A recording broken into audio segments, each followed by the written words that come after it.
बहुत ही अमीर था। वह गांव की गंवार लड़की से शादी नहीं करना चाहता था, लेकिन उसकी शादी एक गांव की लड़की से हो जाती है। विवान नहीं जानता था कि उसकी पत्नी काव्या बहुत ही सुंदर है। उसने अपनी पत्नी से पहले दिन से ही बोल दिया कि वह उसका चेहरा भी नहीं देखना चाहता। विवान ने जैसा कहा था, काव्या ने बिल्कुल वैसा ही किया। विवान को एक लड़की बहुत पसंद आ जाती है, और वह लड़की कोई और नहीं बल्कि उसकी पत्नी काव्या ही थी। लखनऊ के मशहूर बिजनेसमैन विवान मेहरा, जो कि अपने रुतबे और अच्छे लुक्स के लिए जाना जाता है, 28 वर्ष का था। विवान के माता पिता का उसके बचपन में ही देहांत हो गया था। विवान को उसके दादाजी श्यामलाल मेहरा ने पाल पोस कर बड़ा किया था। 75 वर्षीय श्यामलाल जी अपने पोते विवान से बहुत प्यार करते थे। श्यामलाल जी के बचपन के दोस्त हरिप्रसाद शर्मा, जो 73 वर्ष के थे, एक गांव में रहा करते थे। हरिप्रसाद जी की एक पोती थी जिसका नाम काव्या था, और वह 24 वर्ष की थी। हरिप्रसाद जी के बेटे की एक एक्सीडेंट में मृत्यु हो गई थी। बेटे के एक्सीडेंट के कुछ साल बाद उनकी बहू का भी देहांत हो गया। अब उनकी पूरी दुनिया उनकी पोती काव्या ही थी। दोनों दोस्त हर साल एक दूसरे से मिला करते थे। हरिप्रसाद जी की तबीयत अचानक बिगड़ने लगी, जिसकी वजह से वह काव्या को लेकर परेशान होने लगे। उनके ले आए। श्यामलाल जी ने वादा किया कि वह अपने पोते की शादी उनकी पोती से करेंगे। हरिप्रसाद जी अपनी पोती की शादी अपने रहते ही कराना चाहते थे, इसलिए जल्दबाजी में काव्या और विवान की शादी हो गई।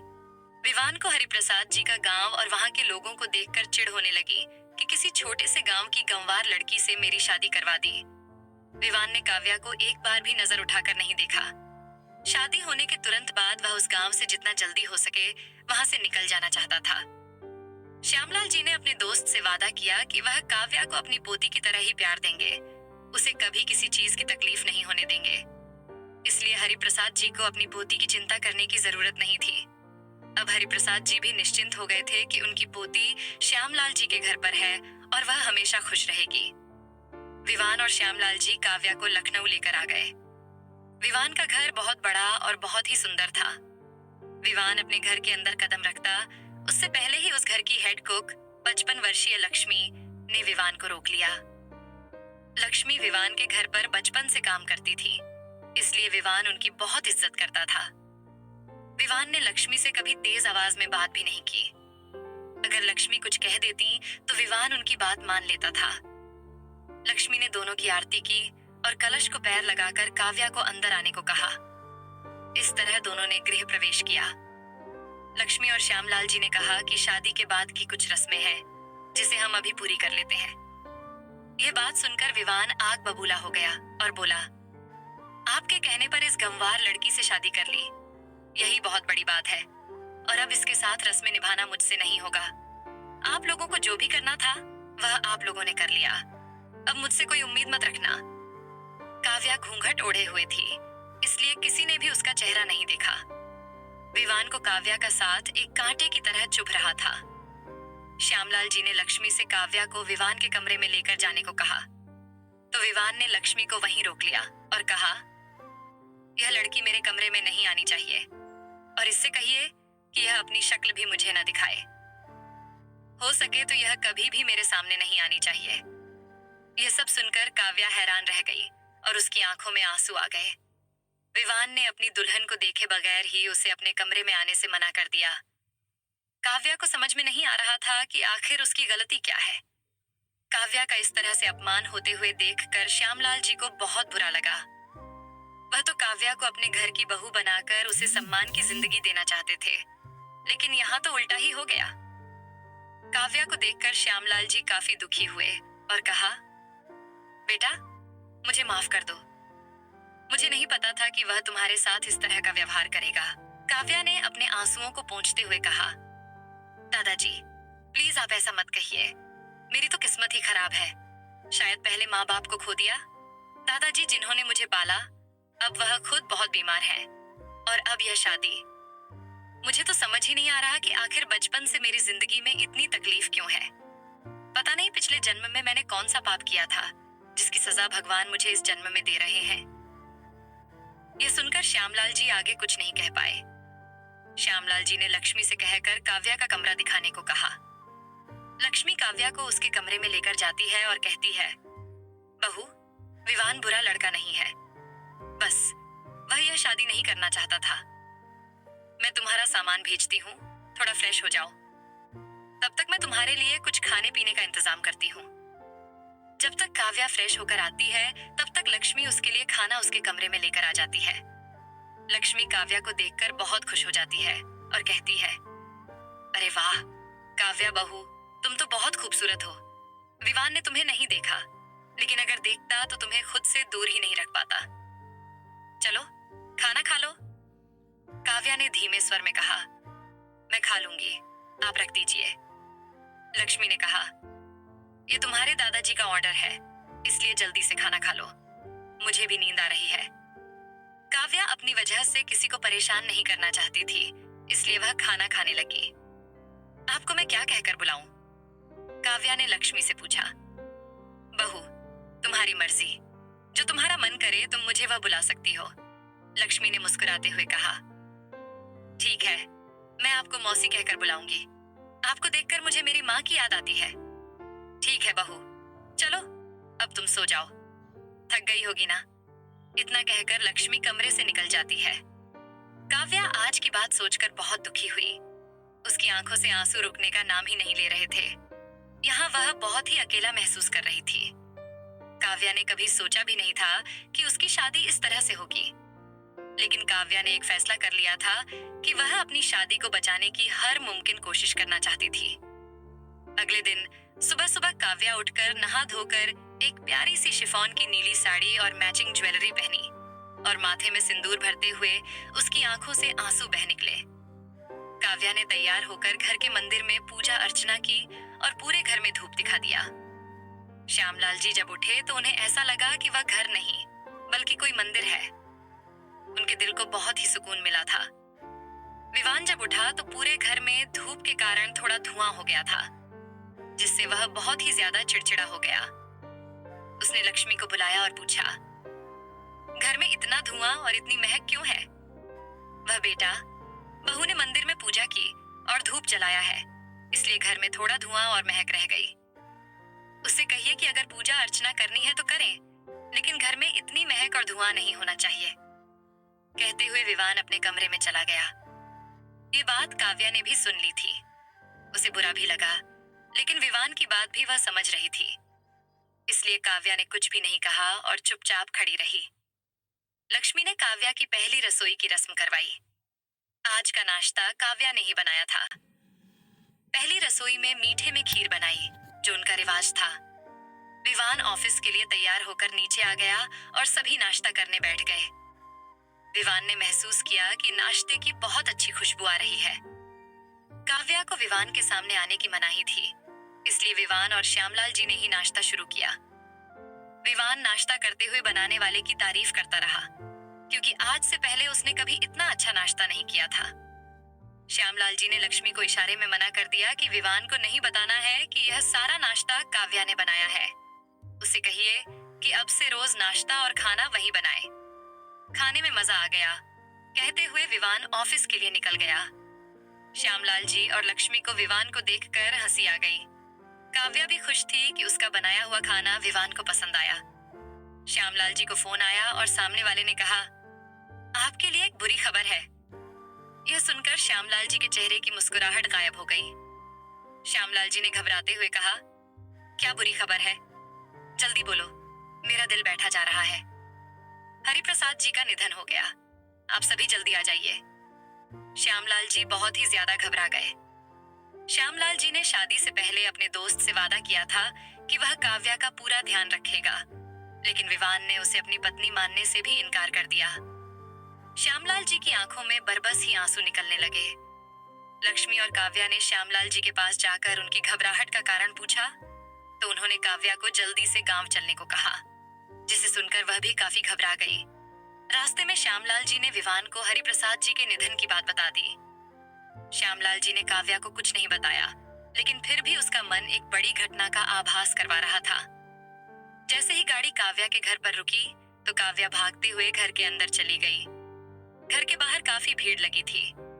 काव्या ने जैसे ही अपने दादाजी को इस तरह देखा, तो वह फूट फूट कर रोने लगी। काव्या बहुत ज्यादा रो रही थी, इसलिए श्यामलाल जी ने उसे संभाला और कहा, तुम्हारा दूसरा दादा अभी भी तुम्हारे साथ है। श्यामलाल जी ने हरिप्रसाद जी का अंतिम संस्कार पूरे रीति रिवाज के साथ संपन्न कराया। काव्या का रोना कम नहीं हो रहा था। वह किसी की बात नहीं मान रही थी, जिसके कारण उसे चक्कर आ गए। डॉक्टर को बुलाया गया और डॉक्टर ने उसे एक इंजेक्शन दिया, जिससे वह थोड़ी देर के लिए सो गई। लगभग 6 घंटे बाद काव्या को होश आया और वह फिर से रोने लग गई। अब उसे यह समझ में नहीं आ रहा था कि वह करें भी तो क्या करें। पूरी दुनिया में उसका कहने को सिर्फ उसके दादा ही थे, लेकिन अब उन्होंने भी काव्या का साथ छोड़ दिया। श्यामलाल जी काव्या को वापस घर लेकर आ गए। अब काव्या एकदम चुपचाप रहने लगी। वह न तो श्यामलाल जी से बात करती और न ही लक्ष्मी से। वह पूरे दिन अपने ही ख्यालों में खोई रहती थी। श्यामलाल जी काव्या को इस तरह देखकर बहुत दुखी हुए। उन्होंने लक्ष्मी को बुलाकर काव्या को बाहर लेकर जाने को कहा। लक्ष्मी ने काव्या से पूछा, क्या तुम मेरे साथ चलना चाहोगी? मार्केट से बहुत सारा सामान भी खरीदना है। मेरी थोड़ी सी मदद कर दो प्लीज। काव्या धीमे स्वर में कहती है, ठीक है, चलिए। लक्ष्मी मार्केट का बहाना बनाकर उसे बीच पर लेकर जाती है। दोनों थोड़ी देर टहलते हैं और उसके बाद दोनों को भूख लगने लगती है। लक्ष्मी उसके लिए कुछ लाने को कहकर वहां से चली जाती है। काव्या बीच पर बैठे हुए इधर उधर झांकती है और कुछ दूरी पर एक बड़े टीले पर एक लड़का खड़ा था। उस लड़के को देखकर यही लगता है कि जैसे वह आत्महत्या करने जा रहा है। काव्या जल्दी से भागते हुए उस टीले पर पहुंच जाती है तो देखती है कि वह लड़का तो रील्स बना रहा था। काव्या के आते ही वह टीले से नीचे उतरने लगा। काव्या कुछ देर के लिए वहीं खड़ी रही। काव्या अपने जीवन की गुत्थी नहीं सुलझा पा रही थी। विवान ने तो उसे देखे बगैर ही पत्नी का दर्जा देने से मना कर दिया। अब वह उस घर में किस अधिकार से रहे, यह बात उसकी समझ से भी परे थी। सिर्फ श्यामलाल जी के कहने पर वह उस घर में एक अज्ञात जीवन जीना शायद काव्या को परेशान कर रहा था। इन्हीं सवालों में उलझी हुई काव्या उस बड़े टीले से उतरने को हुई। जैसे ही वह मुड़कर वापस जाने को हुई, अचानक उसका पैर उस टीले पर से फिसल गया और वह पानी में गिर गई। काव्या को पानी से डर लगता था, क्योंकि उसे तैरना नहीं आता था। अब काव्या को भी लगा कि शायद यही मेरा अंत है। उस बीच पर एक और लड़का था जो सूट पहने हुए था और उसके चेहरे पर रुतबा साफ झलक रहा था। उसे देखकर ऐसा लग रहा था कि वह बीच के सामने वाले बड़े होटल में किसी मीटिंग के लिए आया था। शायद मीटिंग खत्म होने के बाद थोड़ी फ्रेश हवा के लिए वह बीच पर आया हो।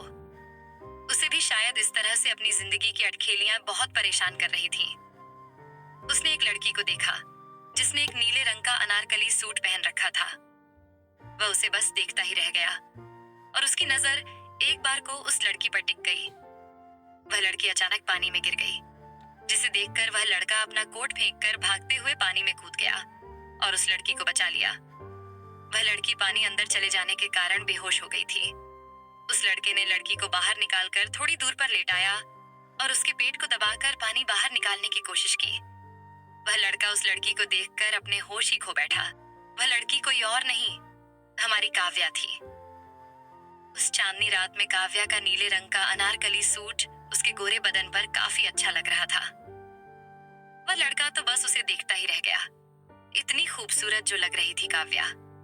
उसके गीले बाल जो उसके चेहरे पर आ रहे थे, जिसे देखकर वह लड़का उसके गीले बालों को उसके चेहरे पर से हटाने के लिए अपना हाथ आगे बढ़ाता है और कांपते हुए हाथों से उसके चेहरे पर पड़े गीले बालों को हटाता है, जिससे उसके दिल की धड़कनें बढ़ गई थीं। उस बीच से हॉस्पिटल लगभग 10 किलोमीटर की दूरी पर था, इसलिए उस लड़के ने अपने एक दोस्त, जो कि एक डॉक्टर था, को बीच के सामने वाले होटल पर बुला लिया और उसे सारी बात बताई। उस लड़के ने एक रूम बुक किया और फीमेल स्टाफ की मदद से उसके कपड़े चेंज करवाए ताकि उसे बुखार न बढ़े। इतने में डॉक्टर भी वहां पर आ गए थे और उसके घावों पर मरहम पट्टी की और एक इंजेक्शन दिया ताकि उसका बुखार उतर जाए। उस लड़के के दोस्त ने कहा कि उस लड़की के सिर पर गीली पट्टी रखो, जिससे उसका बुखार जल्दी उतर जाएगा। वह लड़का स्टाफ से उसकी दवाइयां मंगवाता है और अपने दोस्त को बाहर छोड़कर आता है। उस लड़के को काव्या का साथ एक सुकून दे रहा था। उसने पूरी रात उसकी गीली पट्टी की, जिससे काव्या का बुखार उतर गया। काव्या का बुखार उतरने के बाद वह लड़का भी कमरे के सोफे पर बैठे हुए सो गया। जब सुबह हुई तो काव्या को होश आया। उसने देखा कि वह एक होटल के कमरे में है। वह पहले तो काफी घबरा गई, लेकिन सोचने पर उसे धुंधली सी याद आई जिसमें उस लड़के ने उसकी कितनी मदद की थी। काव्या अभी पूरी तरह से होश में नहीं थी, इसलिए उसने भी उस लड़के को ध्यान से नहीं देखा। लेकिन उसे इतना पता चल गया था कि उस लड़के ने ही उसकी मदद की थी। काव्या उस लड़के को थैंक्स कहना चाहती थी, इसलिए उसने इधर उधर देखा तो उसकी नजर कमरे में लगे सोफे पर पड़ी, जहां वह लड़का बैठे हुए सो रहा था। उस लड़के का चेहरा दूसरी तरफ था, इसलिए वह उस लड़के का चेहरा नहीं देख पा रही थी। काव्या बेड से उठकर उस लड़के के पास जैसे ही गई, उस लड़के को देखकर उसके होश उड़ गए। काव्या उस लड़के को देखकर हैरान रह गई, क्योंकि वह लड़का कोई और नहीं, विवान ही था। काव्या ने जैसे ही उसे देखा तो वह एक बार को घबरा गई, लेकिन उसे इस बात का सुकून भी था कि कल रात को जिसने उसकी मदद की थी वह कोई और नहीं बल्कि उसका पति ही था। काव्या विवान के सामने नहीं जाना चाहती थी, इसलिए उसने एक नोट लिया और लिखकर उसे बेड के पास कपबोर्ड पर रख दिया। काव्या अपने कपड़े बदलकर वहां से घर के लिए निकल गई। उधर लक्ष्मी जब वापस आई तो उसे बीच पर काव्या नहीं मिली, जिससे वह बहुत ज्यादा परेशान हो गई। लक्ष्मी ने काव्या को बहुत ढूंढा, लेकिन वह नहीं मिली। आखिरकार लक्ष्मी ने श्यामलाल जी को काव्या के न मिलने की बात बताई। श्यामलाल जी ने घबराकर अपने दोस्त, जो कि एक कमिश्नर था, को काव्या का फोटो भेजकर रहस्यमयी ढंग से ढूंढने को कहा। कमिश्नर ने भी अपने लोगों को लगा दिया काव्या को ढूंढने में, लेकिन वह कहीं नहीं मिली। काव्या जब घर आई तो श्यामलाल जी और लक्ष्मी की जान में जान आई और उन्होंने पूछा कि कल वह कहाँ चली गई थी, जिसके जवाब में उसने कल की घटित हर बात बताई। श्यामलाल जी ने कहा, तुमने अच्छा किया बेटा न बताकर। उसे तुम्हारे गुणों से प्यार होना चाहिए, न कि तुम्हारी खूबसूरती से। उधर विवान जैसे ही जागा उसने काव्या को ढूंढा, लेकिन वह वहां पर नहीं थी। विवान ने देखा कि बेड के पास उसे एक नोट रखा हुआ मिला, जिसमें लिखा था, मेरी मदद करने के लिए बहुत बहुत धन्यवाद। मैं आपका यह एहसान कभी नहीं भूलूंगी। विवान बहुत दुखी हुआ। उसे काव्या का इस तरह चले जाना अच्छा नहीं लगा। विवान को काव्या से एक अलग तरह का झुकाव महसूस हुआ। अब विवान उससे एक बार फिर मिलना चाहता था। विवान ने जब काव्या को पहली बार देखा तब उसे काव्या काफी जानी पहचानी सी लगी। विवान को ऐसा लगा कि वह उसे बहुत समय से जानता है, लेकिन उसने काव्या को पहली बार ही देखा था। इसलिए वह इस सोच में पड़ गया कि वह क्यों उसे इतनी जानी पहचानी सी लग रही है। विवान ने अपने असिस्टेंट को फोन किया और कल रात वाली लड़की का पता लगाने को कहा और अपने घर के लिए निकल गया। विवान जैसे ही घर में गया, उसे घर में वही धूप की महक आई, जो हमेशा सुबह सुबह उसके घर में काव्या के आने के बाद से आती है। विवान अपने चेहरे पर मुस्कुराहट लिए अपने कमरे में चला गया। विवान और काव्या की शादी को 6 महीने हो गए थे, लेकिन विवान काव्या का घर में होना महसूस करता था। वह यह तसल्ली कर लेता था कि वह घर में ठीक है। इन 6 महीनों में विवान को काव्या के हाथ के खाने की आदत हो गई थी। काव्या चाहे बीमारी क्यों ना हो, वह विवान के लिए खाना जरूर बनाती और घर का सारा माहौल देखकर विवान काव्या का होना महसूस कर पाता था। दोनों के बीच एक अलग तरह का रिश्ता बनता जा रहा था। थोड़े दिनों के बाद घर पर विवान की बुआ शारदा, जो 60 वर्ष की थी, अपने बेटे सूरज, जो 30 वर्ष का था, के साथ आई। शारदा ने अपने पिता के पैर छूते हुए कहा, पिताजी, आपने किस देहाती गंवार लड़की को मेरे बच्चे से बांध दिया है? क्या आपको वही मिली थी विवान के लिए? श्यामलाल जी ने मुस्कुराते हुए कहा, काव्या बहुत अच्छी लड़की है। तुम एक बार मिलोगी तो तुम खुद कहोगी कि मैंने विवान के लिए सबसे अच्छी लड़की चुनी है। श्यामलाल जी ने काव्या को आवाज लगाई। काव्या किचन से अपने हाथों को पोंछते हुए बाहर आती है। शारदा भी काव्या को देखकर अपनी सुध-बुध खो देती है और मन ही मन में कहती है, क्या खूबसूरत लड़की है। काव्या ने आज साड़ी पहन रखी थी, इसलिए उसने सिर पर पल्लू रखा और शारदा के पैर छुए। शारदा का बेटा सूरज काव्या को अपनी हवस की नजरों से देख रहा था।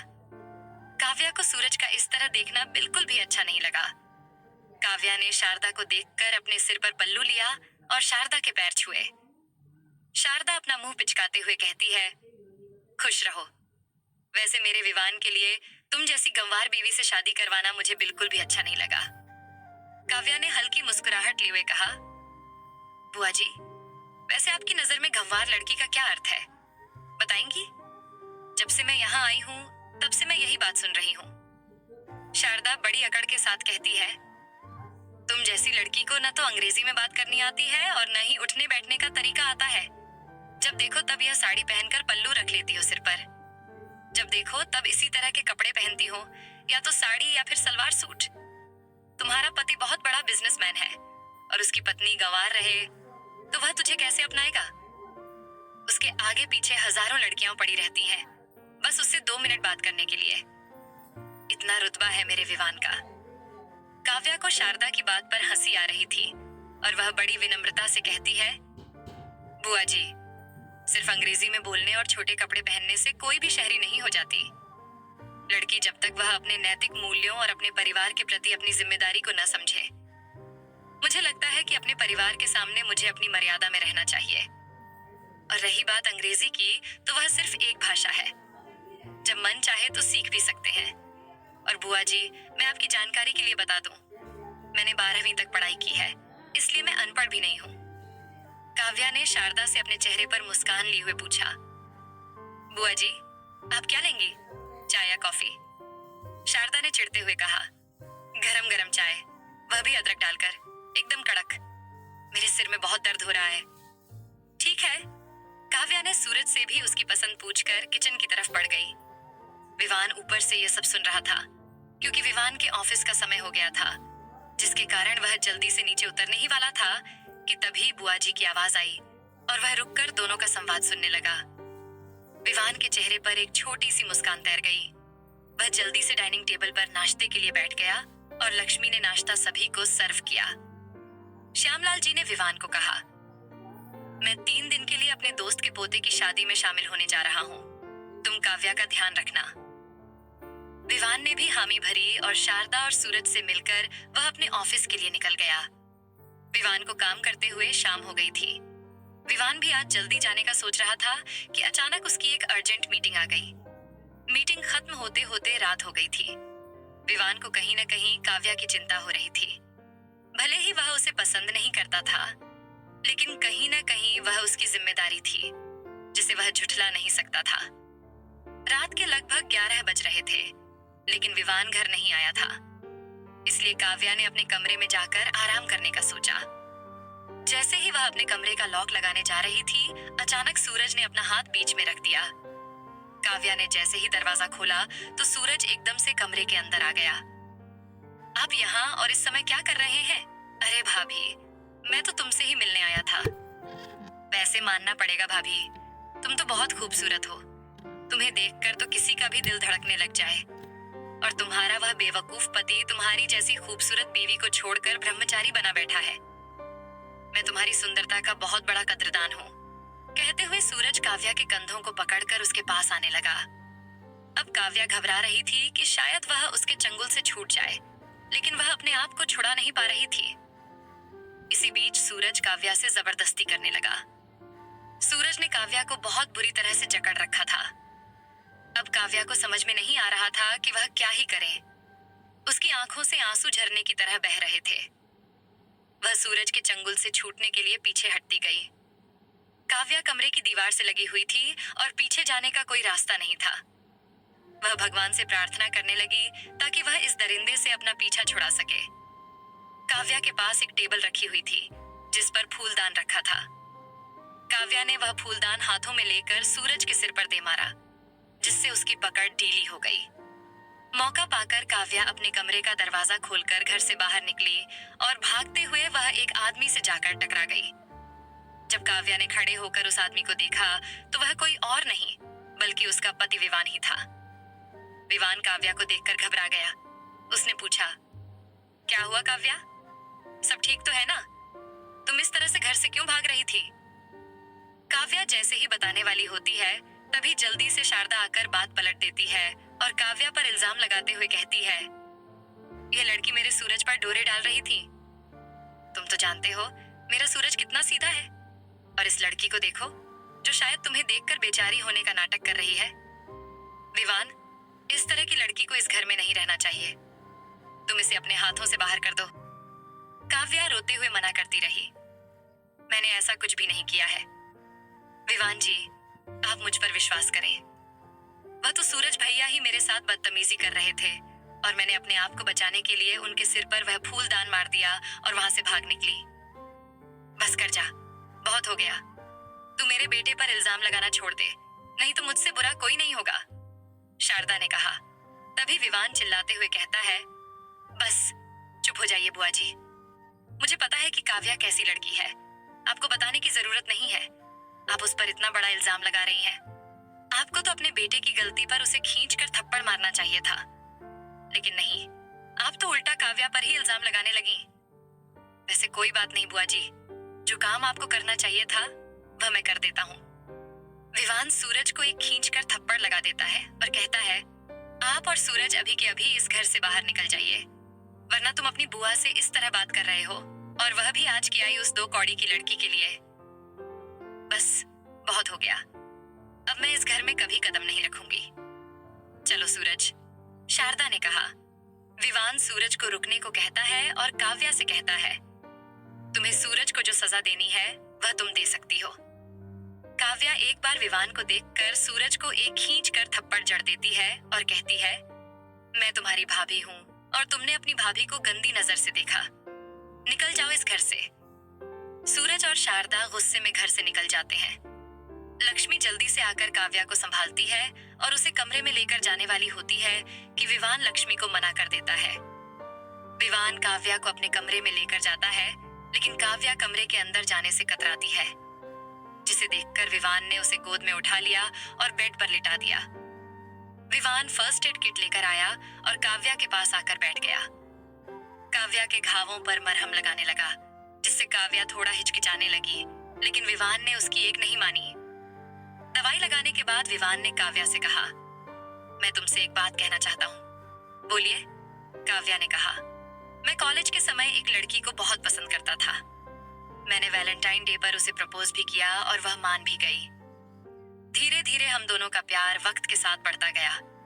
हमारे कॉलेज का आखिरी साल था, एग्जाम्स नजदीक थे, इसलिए हम दोनों एक दूसरे से कम ही मिल पाते थे। एग्जाम्स खत्म होने के बाद एक दिन मैं उसे सरप्राइज देने उसके घर गया। घर के बाहर ताला लगा हुआ था, इसलिए मैंने सोचा शायद घर पर नहीं है। मैंने उसे कॉल किया तो पाया कि फोन तो घर के अंदर ही बज रहा था। एक बार को मुझे समझ में नहीं आया, लेकिन मैंने अपने आप को संभालते हुए उस घर के पास की खिड़की से झांकने की कोशिश की तो पाया कि वह लड़की किसी दूसरे लड़के को बहुत डीपली किस कर रही थी, जिसे देखकर मेरा दिमाग काम करना बंद कर दिया और फिर मैंने ठान लिया था कि मैं अब से किसी भी लड़की पर विश्वास नहीं करूंगा। विवान ने अपनी बात आगे बढ़ाते हुए कहा, जब मेरी और तुम्हारी शादी हुई तो मुझे लगा कि तुम भी मेरी पुरानी गर्लफ्रेंड की तरह ही होगी, लेकिन तुमने मेरी राय को बदल दिया। तुम्हारा घर में पूजा करना, मेरे लिए खाना बनाना, दादाजी का ध्यान रखना, तुम्हारे बात करने का तरीका भी मुझे अट्रैक्ट कर रहा था, लेकिन मैंने अपनी भावनाओं को दबाकर उस पर एक गुस्से का मुखौटा पहन रखा था। मैंने हमेशा से सोचा था कि मुझे तुम्हारी फिक्र का कारण सिर्फ मेरे लिए तुम्हारी जिम्मेदारी लगी, लेकिन इसी जिम्मेदारी ने मुझे तुम्हारे और करीब कर दिया। शायद एक दूसरे का साथ और जिम्मेदारी ही एक शादीशुदा जिंदगी का मूल मंत्र है। काव्या, मैंने गलती की और मैं जानता हूँ कि शायद मैं माफी के काबिल भी नहीं हूँ, लेकिन फिर भी अगर तुम मुझे माफ करना चाहो तो। काव्या की आंखों से आंसुओं की धारा बहने लगी। वह तो हमेशा से चाहती थी कि उसका और विवान का रिश्ता सुधर जाए। विवान ने काव्या को अपनी बाहों में भर लिया और कहा, आज तक मैंने जो भी गलती की है उसके लिए मुझे माफ कर दो। अब आगे हम दोनों एक नए सिरे से अपने रिश्ते की शुरुआत करेंगे। काव्या, क्या तुम मेरा साथ दोगी? काव्या शरारती ढंग से कहती है, अगर आप मुझसे वादा करो कि आप मुझे अपनी पूरी जिंदगी झेलोगे। विवान अपने चेहरे पर गहरी मुस्कुराहट लिए हुए कहता है, मैं तुम्हें अपनी पूरी जिंदगी बहुत प्यार करूंगा। आज विवान और काव्या दोनों की आंखों में आंसू थे, लेकिन वो आंसू आज खुशी के थे जिन्हें उनकी मंजिल मिल गई थी। इतना सब कुछ होने के बाद भी काव्या ने अपना घूंघट नहीं हटाया था। काव्या ने कहा, विवान, एक बात और पूछनी थी तुमसे, क्या अब मैं तुम्हारा घूंघट हटा सकता हूँ? तो काव्या ने कहा, हाँ, यह घूंघट अभी तक मैंने इसलिए तो डाल रखा था ताकि एक दिन आप मेरे घूंघट को हटा सकें और मैं आपको अपना चेहरा दिखा सकूं। जैसे ही विवान ने काव्या का घूंघट उठाया तो काव्या को देखकर वह हैरान रह गया। क्या हुआ विवान जी, लगता है आपने मुझे पहले भी कहीं देखा है, काव्या ने कहा। थोड़ी देर बाद विवान बोला, अब मुझे समझ में आया कि तुम उस दिन अचानक वहां से क्यों चली गई थी, क्योंकि तुम मुझे अपना चेहरा नहीं दिखाना चाहती थी। मैंने मना किया था, इसलिए। विवान ने काव्या को गले से लगा लिया। 3 दिनों के बाद जब दादाजी वापस आए तो घर का माहौल देखकर वह हैरान रह गए। काव्या बिना घूंघट के घर में घूम रही थी और उसके चेहरे पर एक अलग चमक दिखाई दे रही थी, जिसे देखकर दादाजी समझ गए थे कि अब विवान और काव्या के बीच सब कुछ ठीक हो गया। आशा करती हूँ आपको हमारी कहानी अच्छी लगी होगी। अगर आपको हमारी कहानी अच्छी लगी तो वीडियो को लाइक और शेयर करें, चैनल को सब्सक्राइब करें। वीडियो देखने के लिए आपका धन्यवाद।